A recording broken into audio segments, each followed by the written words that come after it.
അതെ, ചില ദിവസങ്ങളിൽ പ്രത്യേകിച്ച് ഞായറാഴ്ച പണിയെടുക്കാനായിട്ട് ഭയങ്കര മടിയായിരിക്കും. പ്രത്യേകിച്ച് ലഞ്ചിനുള്ള വിഭവങ്ങൾ തയ്യാറാക്കുക എന്നുള്ളത് അതൊരു മെയിൻ ആയിട്ടുള്ള ഒരു ടാസ്ക്കാണ്. കുറച്ച് കഴിഞ്ഞ് ഉണ്ടാക്കാം കുറച്ച് കഴിഞ്ഞ് ഉണ്ടാക്കാമെന്ന് വിചാരിച്ച് അങ്ങനെ ഇരുന്നിരുന്ന് സമയം ഏകദേശം 12 മണിയാവും. പിന്നെ കാണിക്കുന്നതൊക്കെ ഭയങ്കര തട്ടിക്കൂട്ട് പരിപാടികളായിരിക്കും. തട്ടിക്കൂട്ടാണെന്നുണ്ടെങ്കിലോ അതിന് ഒടുക്കത്തെ ടേസ്റ്റ് തന്നെ ആയിരിക്കും. അപ്പോൾ ഇന്ന് ഞാൻ ലഞ്ചിന് കുറച്ച് തട്ടിക്കൂട്ട് സംഭവങ്ങളൊക്കെ റെഡിയാക്കിയിട്ടുണ്ട്. ഇന്നത്തെ ലഞ്ച് പൊള്ളിയായിരുന്നു, ഒന്നും പറയാനില്ല. ബിരിയാണിയൊക്കെ അങ്ങോട്ട് സൈഡിലേക്ക് മാറി നിൽക്കും, അത്രയും ടേസ്റ്റുള്ള സംഭവമായിരുന്നു. അപ്പോൾ അതിൻ്റെ ഒക്കെ റെസിപ്പി ഉൾപ്പെടുത്തിക്കൊണ്ടുള്ള ഒരു വീഡിയോ ആണ്. ആദ്യം തന്നെ നമുക്ക് പയറുപ്പേരി ഉണ്ടാക്കാം. പച്ചപ്പയർ ഉപ്പേരി നമ്മുടെ തൃശ്ശൂർ സ്റ്റൈലിൽ എല്ലാതും ഉപ്പേരിയാണ്. ചില ഭാഗങ്ങളിൽ മെഴുക്ക് പറ്റി തോരൻ എന്നൊക്കെ പറയും, പക്ഷെ നമുക്ക് എന്തായാലും ഉപ്പേരി. പയറുപ്പേരി ഉണ്ടാക്കാനായിട്ട് ആദ്യം തന്നെ നമുക്ക് ഒരു ചീനച്ചട്ടിയിലേക്ക് കുറച്ച് വെളിച്ചെണ്ണ ഒഴിച്ചു കൊടുത്തു. ചൂടായി വന്നിട്ടുള്ള വെളിച്ചെണ്ണയിലേക്ക് 4-5 വെളുത്തുള്ളി ചതച്ചതും 4-5 ചുവന്നുള്ളി ചതച്ചതും കുറച്ച് കറിവേപ്പിൻ്റെ ഇലയും കൂടി ഇട്ടിട്ട് നന്നായിട്ടൊന്ന് വഴറ്റി മൂപ്പിച്ചെടുക്കാം. മൂത്ത് വന്നിട്ടുള്ള ഈ ഒരു മിക്സിലേക്ക് നമുക്ക് എരിവിന് ആവശ്യമായിട്ടുള്ള മുളക് പൊടി ചേർത്ത് കൊടുക്കാം. ഇനിയിപ്പോൾ ചതച്ച മുളകിൻ്റെ ആ ഒരു പൊടി ഉണ്ടെന്നുണ്ടെങ്കിൽ അത് ചേർത്ത് കൊടുക്കുന്നതായിരിക്കും ഏറ്റവും നല്ലത്. പിന്നെ നമ്മൾ കഴുകി വൃത്തിയാക്കി പൊട്ടിച്ച് വെച്ചിട്ടുള്ള പയറും കൂടി ചേർത്ത് കൊടുക്കുന്നുണ്ട്. ആവശ്യത്തിന് ഉപ്പും കൂടി ചേർത്ത് നല്ല രീതിയിലൊന്ന് മിക്സ് ചെയ്ത് കൊടുക്കാം. ഇനി ഇതിലേക്ക് വെള്ളം ഒന്നും ഒഴിച്ചു കൊടുക്കേണ്ട ആവശ്യമില്ല. ലോ ഫ്ലെയിമിലിട്ട് നമുക്കൊരു 5-10 മിനിറ്റോളം നന്നായിട്ടൊന്ന് കുക്ക് ചെയ്തെടുക്കാം. അടച്ചു വെക്കാനായിട്ട് മറക്കല്ലേ കേട്ടോ. എപ്പോഴായാലും നമുക്ക് മീൻസ് എനിക്ക് കഴിക്കാനായിട്ട് എന്തെങ്കിലുമൊക്കെ കറി ഉണ്ടെങ്കിൽ കൂടി അതിൻ്റെ സൈഡിൽ എന്തെങ്കിലുമൊക്കെ ഉണ്ടാവണം. അതായത് മീൻ പൊരിച്ചതോ അല്ലാന്നുണ്ടെങ്കിൽ പപ്പടം വറുത്തതോ അങ്ങനെ എന്തെങ്കിലുമൊക്കെ. അപ്പോൾ ഇന്ന് നമുക്ക് കുറച്ച് ചാളൊന്ന് വറുത്തെടുക്കാം. അതിന് വേണ്ടിയിട്ട് കഴുകി വൃത്തിയാക്കി വെച്ചിരിക്കുന്ന ചാളിലേക്ക് കുറച്ച് മഞ്ഞൾപ്പൊടി, മുളക് പൊടി, അതുപോലെ തന്നെ കുറച്ച് മല്ലിപ്പൊടി, പിന്നെ കുറച്ച് ഗരം മസാലപ്പൊടി, പിന്നെ ജീരകം കൂടി ചേർത്തിട്ട് നന്നായിട്ടൊന്ന് മിക്സ് ചെയ്ത് കൊടുക്കാം. ഇനിയിപ്പോൾ കളറിന് ആവശ്യമായിട്ട് കാശ്മീരി മുളകൊക്കെ ചേർക്കണമെന്നുണ്ടെങ്കിൽ അത് നമ്മുടെ ഇഷ്ടത്തിന് ചേർക്കാം. ഇനി ഇത് റെസ്റ്റ് ചെയ്യാനായിട്ട് നമുക്ക് മാറ്റി വയ്ക്കാം.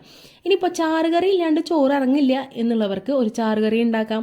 അപ്പോൾ അതിന് ഏറ്റവും സിമ്പിളായിട്ട് നമ്മൾ ചെയ്യുന്നതാണ് പരിപ്പ് കുത്തിക്കാച്ചി. പരിപ്പ് കുത്തിക്കാച്ചി എന്നായാലും ഒരു നൊസ്റ്റ് ഫീലിംഗുള്ള ഒരു സംഭവമാണ് കേട്ടോ. ഒരു ഗ്ലാസ് പരിപ്പ് എടുത്തിട്ടുണ്ട്. അത് നല്ല വൃത്തിയായി കഴിക്കാന് ശേഷം നമുക്ക് കുക്കറിലേക്ക് ഇട്ട് കൊടുക്കാം.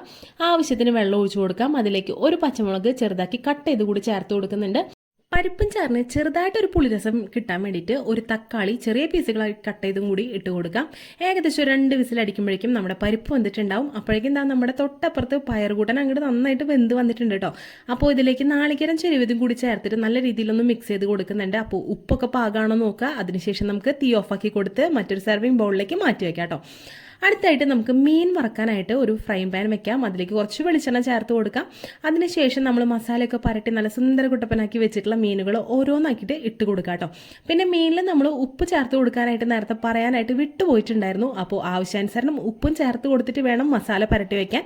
പിന്നെ ഇത് ഫ്രിഡ്ജിലൊന്നും ഞാൻ വെച്ചിട്ടില്ല, പുറമേ തന്നെയാണ് ഇത് വെച്ചിട്ടുണ്ടായിരുന്നത്. അപ്പോൾ അതിനുശേഷം മീനൊക്കെ ഒന്ന് ഫ്രൈ ആയി വരുന്ന സമയം കൊണ്ട് തന്നെ നമുക്കൊന്ന് പരിപ്പ് കുത്തിക്കാച്ചി എടുക്കാം കേട്ടോ.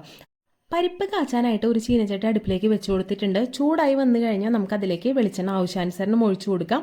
ഇതിലേക്ക് 4-5 വെളുത്തുള്ളി ചതച്ചതും 4-5 ചുവന്നുള്ളി ചതച്ചതും കൂടി ഇട്ട് കൊടുക്കുന്നുണ്ട്. ഇതിലേക്ക് ആവശ്യാനുസരണം കറിവേപ്പിൻ്റെ ഇലയും കൂടി ചേർത്ത് കൊടുത്ത് നന്നായിട്ടൊന്ന് മൂപ്പിച്ചെടുക്കാം.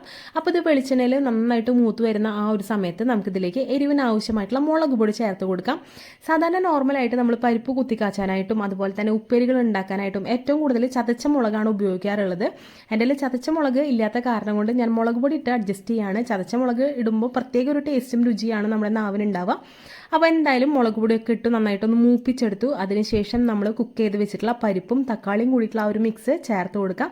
അപ്പോൾ തക്കാളി ചേർത്ത് കൊടുക്കുന്നത് ചെറിയൊരു പുളിക്ക് വേണ്ടിയിട്ടാണ്. ഇനിയിപ്പോൾ നമ്മളതിൽ ഇരുമ്പാൻ പുളിയൊക്കെ ഉണ്ടെന്നുണ്ടെങ്കിൽ അതൊക്കെ ചേർത്ത് കൊടുത്താലും ഒരു പ്രത്യേക ടേസ്റ്റ് ഉണ്ടാവും കറിക്ക്. ഇനിയിപ്പോൾ ഇതൊന്നും ചേർത്ത് കൊടുത്തില്ല, വെറുതെ പരിപ്പ് ഇതേപോലെ കുത്തിക്കാച്ചി എടുക്കുകയാണെന്നുണ്ടെങ്കിലും അപാര രുചി തന്നെയാണ് കേട്ടോ. ചാള ഒരു ഭാഗം വറുത്ത് റെഡിയായി വന്നു കഴിഞ്ഞാൽ നമുക്ക് മറച്ചിട്ട് കൊടുക്കാം. അപ്പുറത്തെ ഭാഗവും നല്ല രീതിയിൽ ക്രിസ്പി ആയിട്ട് നമുക്ക് വറുത്തെടുക്കണം. അതിനുശേഷം 2 ഭാഗവും നല്ല രീതിയിൽ വറുത്ത് കഴിഞ്ഞാൽ പിന്നെ നമുക്കിതൊരു പാത്രത്തിലേക്ക് മാറ്റിയെടുക്കാം. ഇനി നമ്മൾ ഈ ഒരു ചാള വറുത്തിട്ടുള്ള പാത്രത്തിലാണ് അടുത്ത കലാവിരുത് നടത്താൻ പോകുന്നത്. ഒരുവിധപ്പെട്ട എല്ലാവർക്കും ഇഷ്ടപ്പെട്ടിട്ടുള്ള, ഒരുവിധപ്പെട്ട എല്ലാവർക്കും അറിയാവുന്ന ഒരു കാര്യമാണ്. ചാള വറുത്തിട്ടുള്ള അതേ ഫ്രൈ പാനിൽ തന്നെ നമ്മൾ കുറച്ച് വെളിച്ചെണ്ണ ഒഴിച്ചു കൊടുക്കുക. അതിലേക്ക് 2-3 ചുവന്നുള്ളി ചെറുതാക്കി ചോപ്പ് ചെയ്തും കുറച്ച് കറിവേപ്പിൻ്റെ ഇലയും കൂടി ആഡ് ചെയ്ത് കൊടുക്കുന്നുണ്ട്. അതിനുശേഷം ഈ ഒരു ഫ്രൈ പാനിലിട്ട് നന്നായിട്ട് ഇതൊന്ന് മൊരിച്ചെടുക്കുക. ചാള വറുത്തതിൻ്റെ ബാക്കിയുള്ള മസാലയും കാര്യങ്ങളൊക്കെ കൂടി ആഡ് ചെയ്തിട്ട് ഇങ്ങനെ നല്ല രീതിയിലൊന്ന് വറുത്തെടുക്കുക. അപ്പോൾ ഇതിൻ്റെ ആ ഒരു ഉള്ളി മൂക്കുന്ന ആ ഒരു സ്മെല്ലിന് പ്രത്യേക സ്മെല്ല് തന്നെയാണ് കേട്ടോ.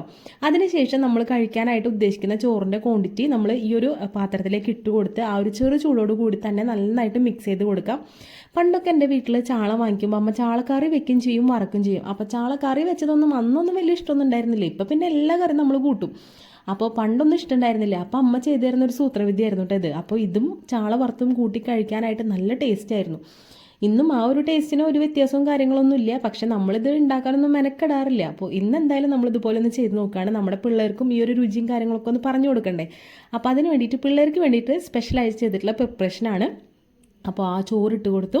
അതിലേക്ക് നമ്മൾ ചാള വറുത്തത് 2 വെച്ച് കൊടുക്കുന്നുണ്ട്. അപ്പോൾ ചാള വറുത്തതും ഈ ഒരു ചോറും ഉണ്ടെങ്കിൽ നമുക്ക് വയറ് നിറച്ച് തന്നെ ഭക്ഷണം കഴിക്കാം കേട്ടോ ഉച്ചയ്ക്ക്. വേറെ കറികളൊന്നും വേണ്ട. എങ്കിലും ഞാൻ കുറച്ച് പയറുതോരനും കൂടി സൈഡിൽ വെക്കുന്നുണ്ട്. അപ്പോൾ പയറുതോരൻ ഞാൻ ഇരുമ്പിൻ്റെ ചീനച്ചട്ടിയിലാണ് ഉണ്ടാക്കിയിട്ടുണ്ടായിരുന്നത്. അപ്പോൾ അതുകൊണ്ടാണ് ഈ ഒരു പയറുതോരൻ്റെ കളർ കുറച്ച് ബ്ലാക്ക് ആയിട്ടിരിക്കുന്നത്. അപ്പോൾ അതും ഇട്ട് കൊടുത്തിട്ടുണ്ട്. അതിൻ്റെ തൊട്ട് സൈഡിലായിട്ട് നമ്മുടെ പരിപ്പും ചാറ് ഒഴിച്ച് കൊടുക്കാം. നല്ല അടിപൊളി തക്കാളിയും അതുപോലെ തന്നെ പച്ചമുളകും ഒക്കെ ഇട്ടിട്ടുള്ള കുറുകിയ ചാറോട് കൂടിയിട്ടുള്ള പരിപ്പ് കറി. അപ്പോൾ അതും കൂടി ചേർത്ത് കൊടുക്കുന്നുണ്ട്. പിന്നെ നമ്മൾ ഒരു അലങ്കാരത്തിന് വേണ്ടിയിട്ട് കുറച്ച് തൈര് ആഡ് ചെയ്ത് കൊടുക്കുന്നുണ്ട്. അതിൻ്റെ മുകളിലായിട്ട് കുറച്ച് നമ്മൾ അച്ചാർ, നല്ല അടിപൊളിയായിട്ടുള്ള ചെത്ത് മാങ്ങ അച്ചാർ ഇട്ട് വെച്ചിട്ടുണ്ടായിരുന്നു. അതും നല്ല കിടിലൻ ടേസ്റ്റാണ്. അപ്പോൾ അതും കൂടി ചേർത്ത് കൊടുക്കുന്നുണ്ട്. ഇതെല്ലാം കൂടിയിട്ട് നല്ല അടിപൊളി ടേസ്റ്റ് ആയിരുന്നു. കഴിക്കാനായിട്ട് ഒന്നും പറയാനില്ല. അപ്പോൾ ഇന്നത്തെ എല്ലാം തട്ടിക്കൂട്ടാണെങ്കിൽ പോലും ഇന്നത്തെ ഉച്ചയ്ക്കലത്തെ ലഞ്ച് നല്ല കുശാലായിരുന്നു.